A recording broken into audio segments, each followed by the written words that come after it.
Hey, check out this map. It's pretty cool. The Norwegian government published it. You can choose the climate model. It's like the do nothing about global warming scenario. And then you can see the activity you care about. For me, that's ski touring. You go down and you can see how many days of ski touring we'll lose. And you see these dark areas, that means we'll lose, 100 days of ski touring where I live. What's so fascinating is this is the Norwegian government map. And if you go to any of these science centers, it's sponsored by the Norwegian fossil fuel company Equinor, which is a majority owned by the government, you won't find a single reference to the main cause of this. If you go to these science centers, you'd be led to believe that the cause of this global warming is, you going on holidays, how you live your life. It's your fault. This whole idea of the individual carbon footprint. And this whole thing is a marketing campaign launched by BP in 2005.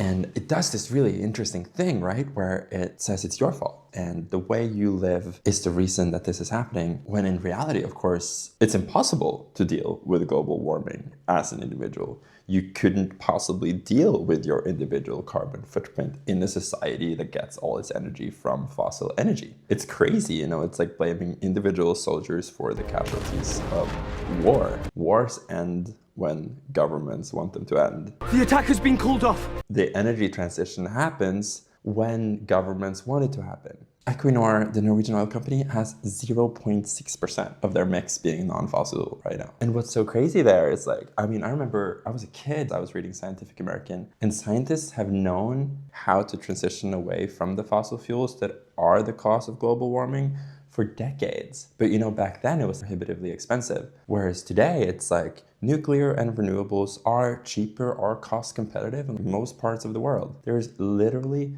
no reason to not transition away from fossil fuels, except the lobbying and the marketing that this industry does, and which they're so freaking good at. These people, they managed to get $7 trillion in subsidies from the government that were supposed to shut them down. Meanwhile, they're gaslighting the rest of us to believe that it's our fault. You can put the blame on me. I'm sad we're about to lose ski season, which is, of course, even just a small issue.